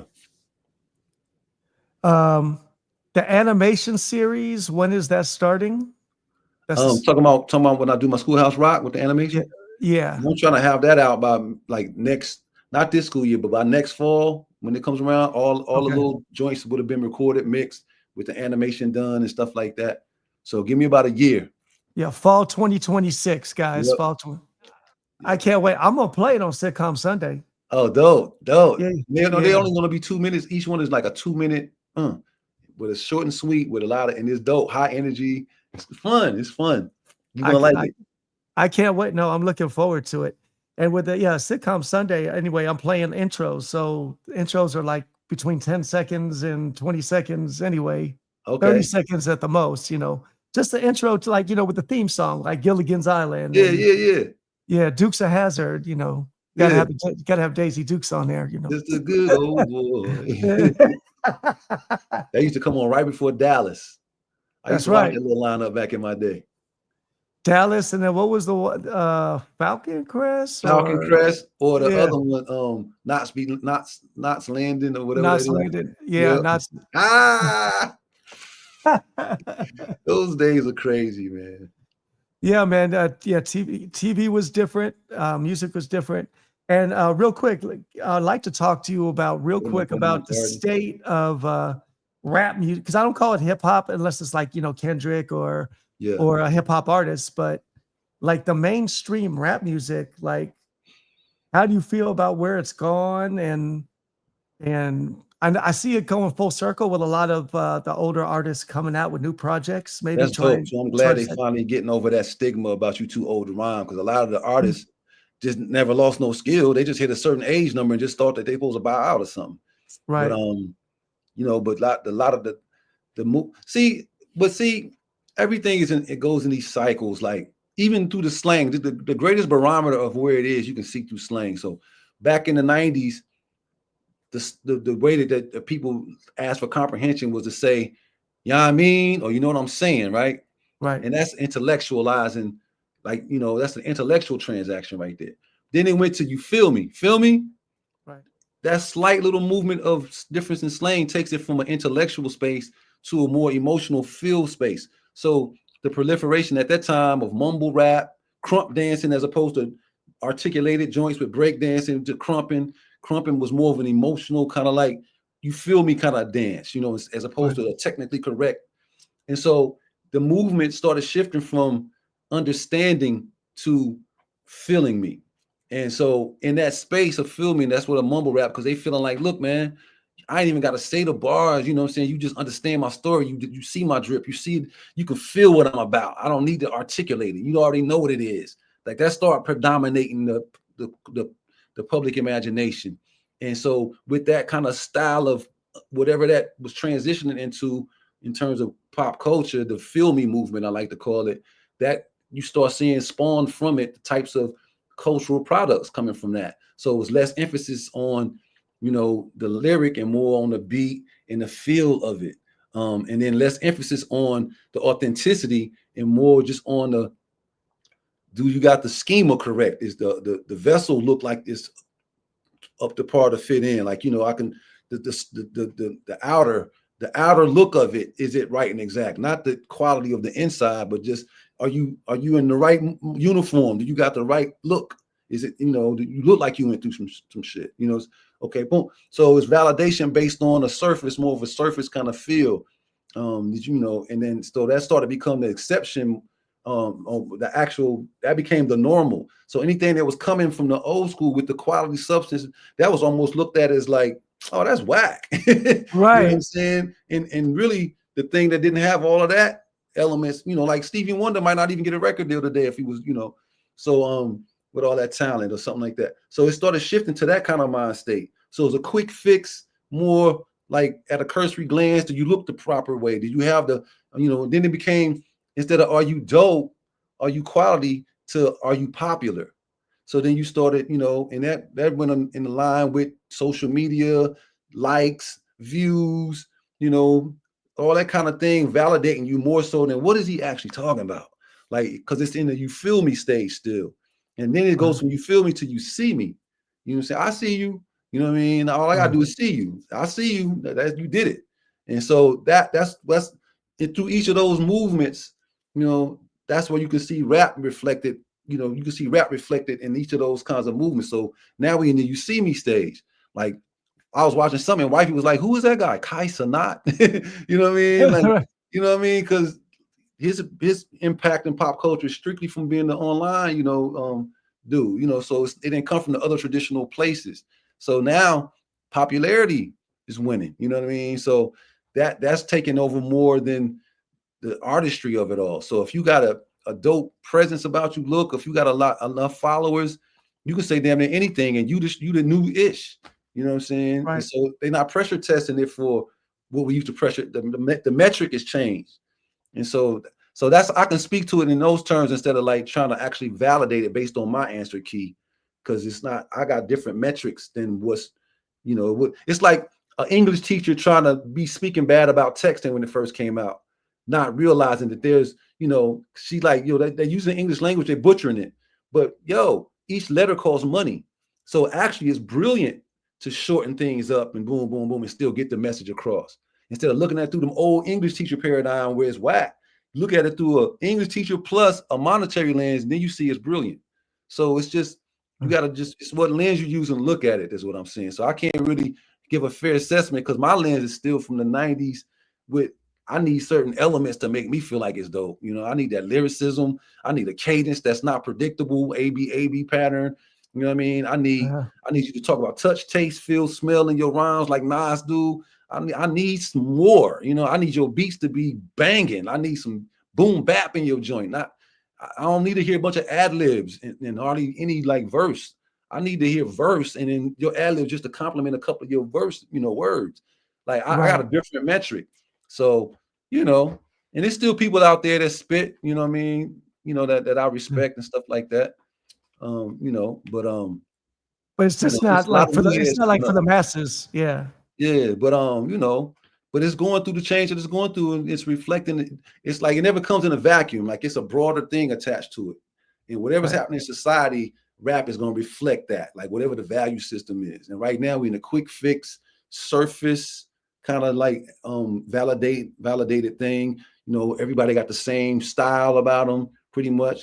Whatever the clothes that's in, everybody got that, as opposed to kind of like back in the day, you might have variations of the same thing, but you got your own, you know, way of it. Like, you know, you got your own kind of, you know, thing. So it's a difference. It's different. You know, even putting out music, you got to flood the market now as opposed to putting out one little single. And that's counterintuitive to a lot of 90s dudes who think you got to save everything up to get this one dope single out per year almost. Nah, you need to pull out 50 or 60 a year if you can.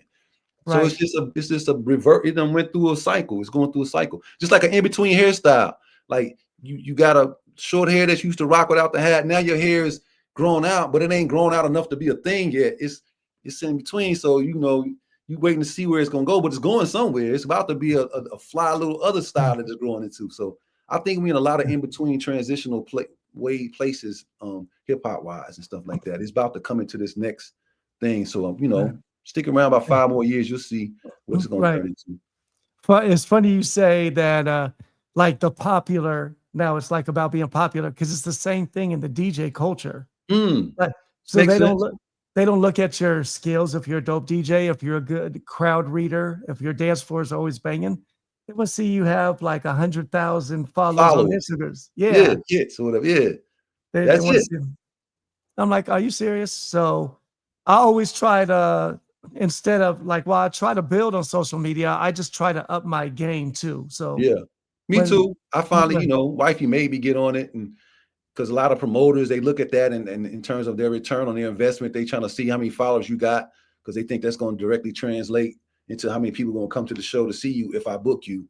In a group like Shy, we got hits, so we might not have been up on the social media game, so we was missing out on a lot of shows because promoters didn't think that people would actually come see Shy.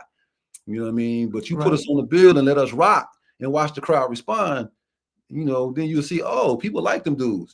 So it's a thing, man. We still catching up to that wave. It's, times change. You got to bend with it. Pressure making the bar bend. Kersey. I see the flyers though. There's a lot of bookings. So. Oh yeah, now we get booked. People feeling us. We like that's just like the early on, maybe like 15 years ago. That was like a thing. Like we hadn't caught up to the time in the social media world. And now we straight. And plus now we've done enough shows with word of mouth. Different promoters know it's Shy. We reliable. We easy to work with. We kill our shows. We do what we do. People love. They come away with a good feeling from our performance. We didn't cheat them. All that good stuff. We sung acapella. It's as real as it gets when they see us do that.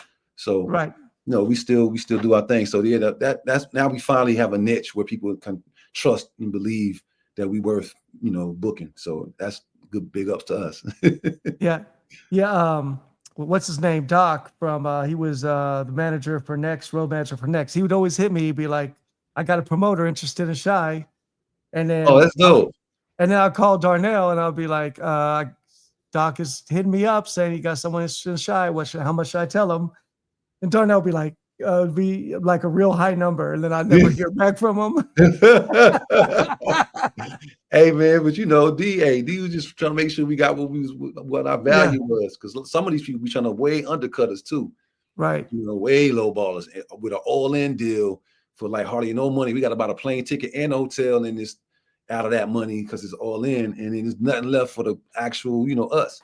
So we're trying to mitigate that. Like, if you're serious, then pay this, type of thing. Exactly. It makes sense. Yeah. Know your worth. Yeah. That's what they're saying. Know your worth. Exactly. Yep. That's always the battle right there. But that's always the risk you run because there's people that are on the fringe that get kind of like intimidated by whatever the number is if it's a little bit higher than their budget. So you got to let them know that you're willing to negotiate a little bit. Right. That's what I try to say. I say, hey, just hit me back. If the number doesn't work, just hit me back. I'll go back to them with whatever, But they're just like, they just off that first number and they just like, they too much. Yeah. It's the risk that you take trying to, maintain the integrity, but it's worth it, man. Yeah. I'll just get JJ Fad. That was the weirdest thing ever. Do you remember that show? What? It was. So, I'm gonna go over the story too. So it was LA Live, Microsoft Theater, and they cut our show short because they had a surprise guest. It's an R&B show, and that's when they brought in JJ Fad. What? Oh yeah, my God! So I'm about to show you something really funny. So I'm out there. I'm watching En Vogue sound check. I'm all into En Vogue. I want to hear them. I want to see them. This random dude walks up to me and he's like, and John B was on the show, by the way, too. And he walks up to me. He's like, "Oh man, it's a pleasure to meet you, man. Can we take a picture?" And I'm like, "Well, who's this guy think I am?" Like, like you thought you was John B? No, but it wasn't. This is the funniest story ever. Oh my God. So we took a picture. I saw him posted on Facebook too. So we do the show. And then I go back to that food area. I left the dressing room, went to get some food. And then the dude was there and he was like, "Let me introduce you to my crew." And so that's how I found out who I was going to be. So I walk over to the table with him. He's like, "Guys, I want to introduce you to a legend. This is MC Search from Third Base."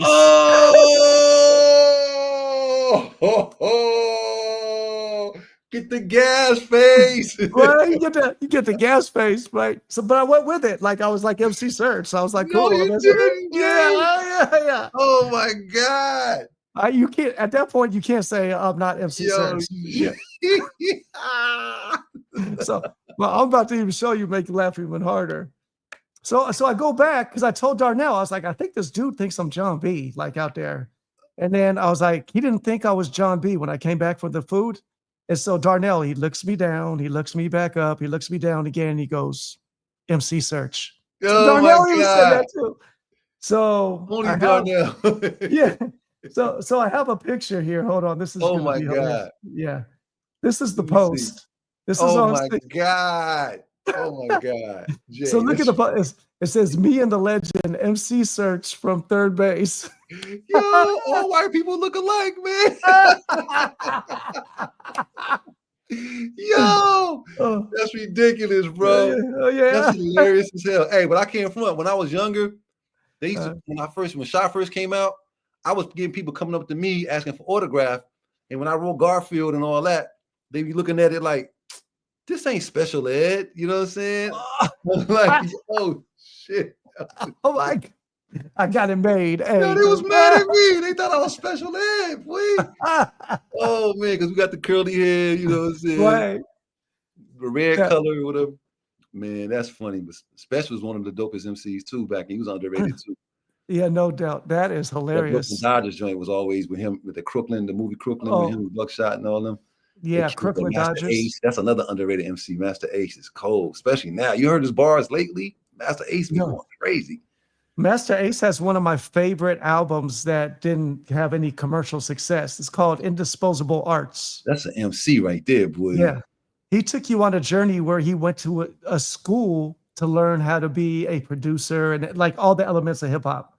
He had an MC, he had a MPC class, he had a lyric class. That should be It's- real in real life. That should be a Right. thing. Right. It was so dope. It's one of my favorite albums, hip hop albums. If you haven't heard Master Ace, Indisposable Arts, it's a must listen. Yo, Ace is ill, man. Anyway, And his roommate on the album was like this nerdy white kid. And then he comes in to first time meeting, and he's like, the kid is like trying to act all hard. And then he's like, where are you from? Asking Master Ace. He's like, I'm from Brooklyn. And the guy goes off, he's like, Brooklyn, like it's like this fairy tale place. He was like, oh my God, I wow. can't believe I met someone from Brooklyn. Like, Yeah, a lot of people do that for Brooklyn, especially overseas. They're like, Brooklyn, you know what I'm saying? yeah. Yeah. You know what I'm saying? Brooklyn's a mythical, you know, all the legends come out of Brooklyn, man. I'm taking my dad's ashes back to Brooklyn in August. So Oh, I wow. can't wait. Yeah. That's dope, man. That's Yeah, dope. I got my dad over the Brooklyn Look at that Bridge. Steve. Dang. Yeah, that's my dad with over the Brooklyn Bridge right there. How long did that take? This was like it was on Halloween. It was a 1-year anniversary. I think it took like 11 hours. Whew. Yeah. That's like a woman getting her hair in them little micro braids. yeah. For 11 hours, boy. Yeah. Yeah. I don't get know. paid. It take me like all of them 45 minutes. It take me no time to get my hair braided. I'm done. I'm done, Jay. Take me no Yo, time. You ridiculous, man. You ridiculous. One last thing I do want to go over, I want the people to know about you before we take off is your journey through getting your PhD. You know, you're Yeah. a doctor and education is real. And you're not, like I said, I want people to know that you're more than just a singer. For Like sure. you have all these elements to you. I appreciate it. Yeah. Well, yeah, like I was always a, AB student and going through school and stuff like that. My parents, always worked, in education. And so a lot was expected of me in terms of, being in the classroom. Like I was always with my boys playing ball, a lot of the, the thug dudes who wasn't caring about school, but I got my work done. I was one of the ones who's, at the end of the day, when report cards came out, I was going to have good grades. I was in honors classes and stuff like that. And so, that got me into Howard. And, but as I got older, a student returning, back to my master's program, like I said, I was with the hip hop think tank and we were presenting at a conference, our research, and then we got invited to the National Council of Black Studies, invited us to their conference in Atlanta. And I was presenting some research at Georgia State. And so they stepped to me and asked me if I would be, pretty much be down to be a part of the master's program in African American Studies there. And you know, I was teaching at the time high school in LA while we was doing shows and Shy. I was teaching environmental charter high school out there in LA, history. And but I wouldn't plan on making that a career. It was just something I wanted to do because I always been fond of education and younger people and influencing and stuff like that. But it was time for me to move on. I'd done it for 2 years and this opportunity came. So I jumped into the master's program head first. And I maxed out. I ended up getting the Asa Hilliard Award. I had a 4.2 GPA. And my master's thesis looked at African-centered education, like what actually comprised an African-centered education. And you know, I did that, and I got an Asa Hilliard Award for my thesis. It was a pretty dope thesis. And then so I kept going. I got accepted into a PhD program at Georgia State on the heels of that in educational policy studies, which is the social foundations of educational policy was the actual major. And so I went into that head first. And to get in, you know, like I did real bad on my GRE scores. So they had to interview me to see if I had the medal for that program. So they challenged me on some stuff. And I bit back so good and defended my point so well. I'm thinking that they mad at me because I just let them have it. But really, they loved that because that showed that I could defend my dissertation when the time came. So I got accepted. They felt like I had compensating strengths, even though my GRE scores were terrible. And so once again, when I went through that trajectory, I ended up with a 4.2 GPA, and I got an award from the Arts and Sciences School for my dissertation being one of the top dissertations. I looked at how Black males navigate spaces where power is distributed inequitably. And I looked at Black males in the classroom setting and Black males in the entertainment industry. And so I interviewed Akil from Jurassic 5, Tracy Lee, and D-Dot, Derek Angeletti, you know, that was down with Bad Boy that did all the hits with Biggie and all that kind of stuff. And then I had to interview some students I had in my program. And basically that's two sides of myself that I was zipping up, you know, me as a student and me as a person in the industry, how power is skewed.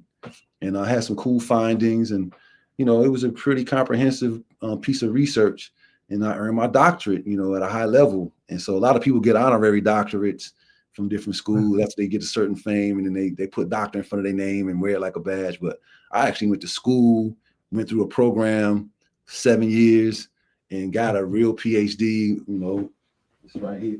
You know, Oh yeah. it's funny because I keep it, I haven't even hung it up. Like my dad always gets on me because I did all that work and got my PhD, and it just stays. Bam. Bam. Come on. You got to hang that up, man. I You gotta know, frame man, I that. got to find a frame for it, but I didn't really do it so I can walk around and people call me Dr. Bright and all that. People make me do that. People like, no, you Dr. Bright. I'm gonna call you Dr. B. But I did it because I'm really a lover of knowledge. I wanted to matriculate as high as I could to get a terminal degree because I love education. I love becoming smarter. I love seeking new things and knowledge. And I wanted to test my own mettle just for my own purposes to see if I could hang with that caliber of scholar. And I proved to myself that I indeed am a scholar. And I at the highest level, I went through many conferences presenting different research. I always shined, you know, always held my own. I'm able to deal in different circles of different types of people on different levels and hold my own all the time. You know, but, you know, don't let the cocked hat fool you. But I'm vigilant. Like I didn't put the robe on when I graduated because I didn't want to be one of them. I didn't want nobody hooding me and put me in their fraternity I did this for me and my family's legacy. And so, you know, I don't care if people call me Dr. Right. You know, I'm just G. I just happen to have this. And I did do what it takes at a high level. So, you know, people give me respect because they say I'm too humble. But, you know, I didn't do it for all those accolades. But a lot of people out there running around, you know, they get this, and they make sure they put that doctor, you know. You know, it's not that serious for me, man. I know what I did. I know that I accomplished this in my time being on this planet. And I'm proud of it, no doubt. But it still doesn't define me, you know, like I'm something I did, you know, just like Shy, something I did too. I'm already a Garfield outside of both of them, but I'm thanking God that I was able to experience both of these things. And that's part of my experience. That's why I'm writing my autobiography, so people can really see who I am and what makes me really tick and stuff like that. Cause I get misunderstood a lot because people don't, they round me off to one or the other, not really understanding who I actually am. You know what I mean? So, right. Congratulations on that, bro. Though that's so much work. That's a lot of work, man. I know it was a lot of work, man. A lot of sacrifice. You lose a lot of friends. Uh, You know, it's serious. You don't have any room for anything but that dissertation and that work. It's just Right. too much to do and have a normal life. And people don't understand the physics behind the kind of life you have to live, being dedicated to that, to perform at a high clip. Right. You don't have a lot of time for people. You lose people. People don't believe that you don't have time. They like, you make time for what you want. You really don't have time for anything. So it's a lot of sacrifice, you know, even family members and stuff like that. But you know, it's something that I chose to do, and I'm glad I did it. It's something I was able to persevere and stick through, because there's a lot of times when I wanted to quit, and you know, because it gets that rough and hard. And but it's like pledging. And, you know, I stayed the course and I went through it. And you know, a lot of people quit before they get their dissertation. They do the coursework and they end up being this thing called ABD, all but dissertation. But I would refuse to be in that liminal space. I was going to finish the job and jumping over that hurdle and finishing that job and then defending my dissertation at a high level. That's something that I'm proud of myself for doing. But I didn't do it to wear that doctor on my chest like that. You know what I mean? But right. you know, but I'm glad I accomplished that for sure. Bro, that's inspirational, man. Now I feel like I got to go out and do something, man. Hey, you just being you is enough, Jay Bird.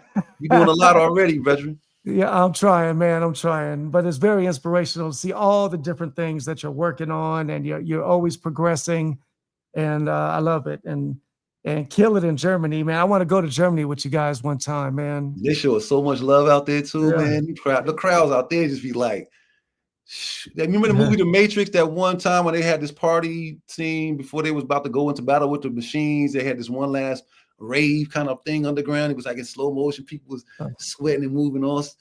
Yo, that's how Germany, like, it's like that, man. Like, for real, boy. I love it. Oh man, that's awesome, man. I got to get out there. We got my sister in the chat. Oh, is there an artist that you were nervous to meet? Look, we did the Bill Clinton inauguration, and that was like my favorite thing. You know, it was Michael Jackson, Stevie Wonder, Quincy Jones, Ray Charles, Chaka Khan, like all the big artists, Take Six, Luther. And so we had to practice with them for like a week. But anyway, they got the porta potties, and it was only the artists out there. And they had the porta potties, was like the big ones that got like 6 toilets in it, you know, like that. And so I'm in there. Now, my favorite people that I look up to, like Stevie Wonder, Donny Hathaway, Marvin Gaye, right? For the soul R&B side of it, because I'm a jazz head. But the R&B is those 3. So I'm in the bathroom peeing, and you know, you in the bathroom peeing, you a man, you ain't supposed to communicate with nobody while you're doing it. Right. Man, cold. You wait till after that. You ain't supposed to be. So I happen to notice that to my right is Stevie Wonder. I'm like, oh shit, yo, that's my guy. So, you know, I got to meet Stevie, and he actually knew who we were, knew the song and everything like that, you know. So that was big, because that's one of my biggest influences on how I came to appreciate music was through Stevie. Like that man impacted me in a lot of major ways growing up. Like certain songs he released at certain times, you know, just made a big impact on me. So yeah, I wasn't necessarily nervous to meet him, because it's some weird thing inside me. I don't have nervousness about meeting anybody. I don't care who it is, but I was so happy to meet him. Like, you know what I mean? Like, I was loving that moment, you know, like, yo, I met Stevie. What? You know what I'm saying? But he's at the NAMM show every year, so I get to see him every year at the NAMM show. One of the greatest artists ever. Billboard wrote him as the best singer, but he's more than a singer, man. Stevie is he's a musician. Yeah. A musical genius, yes. Oh yeah, he's beyond even that. Like that man's his activist aspect of himself. He probably single-handedly kept it in the conscience to give Martin Luther King his birthday with that song. People singing at happy birthday parties and forget that song was about Martin Luther King. That happy birthday to you. That was about Martin Luther King not having a holiday. He should have a holiday. That's what that song was about. Okay, you just taught me something. Yeah, that was off the Master Blaster album. Yeah, I know. Lately and all that stuff. Yeah. You I know the song because I played it a million times, but I never knew that I'm playing it because he's singing it for Martin Luther King. Yeah, it's about Martin Luther King not having Yeah. having his birthday be a holiday. You know, there ought to be a law against anyone who takes offense at a day in your celebration. He's talking, saying, Martin, he says, Martin Luther King, happy birthday. He goes into this. But yeah, that was about Martin Luther King not having a birthday. And that was a hit off his album. And then people co-opted it and they sing that instead of regular happy birthday to people at parties and stuff like that. But Stevie just impacted so many ways into society, man. Just without him, I can't even imagine what the musical landscape would have been without a Stevie Wonder ever being present. Absolutely. Intervisions and songs in the key of life and all the stuff that he made you ask yourself, like them questions through music. Yeah, he was just, man. One of my favorites as well. Absolutely. And like his harmonies, him and Marvin Gaye got the two unique harmonies. Like Marvin Gaye's harmonies and Stevie Wonder's harmonies always got different types of notes and stuff in them. And Prince, those three, they harmonies be different than anybody's. They put their harmonies together in this different way. Like Marvin Gaye's, you always know when it's a Marvin Gaye harmony. Like you can, oh, that's Marvin. Or Stevie or Prince. Prince always got this weird note in there somewhere that don't seem like it's supposed to match, but it matched. Like some kind of, all of them got that. Really, I don't know. Those are my guys, man. Those are all legends. What am I growing in my garden? Oh man, I got everything. Let me see: cucumbers, watermelons, cantaloupes, thyme, basil. Blackberries, blueberries, freaking onions, chives, freaking carrots. I'm missing jasmine. All the herbs. I'm missing a few of the herb elements, but there's some more herb. Swiss chard, shiza, man. So many different things. I can't even think of all of them. It's a lot of stuff though. Oh, they say you got no small garden there. There's a lot of stuff going on there. Yep, I love it. It's doing this thing. Man. My guy Tony come through said I interviewed Kevin Slow Jammin' James, and he said Garfield was one of his favorites. Oh wow, yeah, Kevin Slow Jammin' James with that voice. Kevin Slow Jammin' James. Yeah. Yo, he was dope. He's an icon too, man. Icon. I'm glad he finally remembers me like that. Like that's an honor because he's a legend for sure. Absolutely. What is Garfield's favorite Prince song? Oh, my favorite Prince song? Yeah. Oh my God, yo, Prince got so many hits. What are you saying? Yeah. But let me see. I like okay, let's see. Adore and let me take you back to something off of the For You album, 1978. No, let me not go there. Oh, Condition of the Heart. Condition of the Heart. Yeah, Condition of the Heart and Adore, those two. But it's just a lot. It's too many dope Prince songs, yo. Like that Sign of the Times album is crazy. Yeah. Like, oh my God. Prince got so many songs. It's so hard. It was like me asking you what your favorite rapper is, right? Yo, yeah, his body of work is just ridiculous. But I like Condition of the Heart and I like Adore. Those two kind of stand out in a lot of ways to me. That's what's up. That's what's up. Yeah. Well, bro, thank you for spending a couple hours here with us. And no problem, man. My pleasure. Yeah, man, so good to see you. So good to talk to you. And hopefully we get together soon. And hopefully we get together on stage again soon. My God. Word bomb, man. I miss you on stage, Jay, back there on the ones and the twos doing the thing for us, man. You know what I'm saying? And just don't talk over the harmonies. So one thing that they can't see me doing it, but like I be pretending like I'm singing on the microphone when they're singing. What the karaoke are you doing over there? No, but I pretend I wouldn't dare like interrupt like your. Oh, you talking about with us on stage? Oh, yeah. Hey, that's dope though. Yeah. I mean, because like I'm not gonna stand up there and do nothing. So that's I ain't mad at that. Yeah. You know what I'm saying?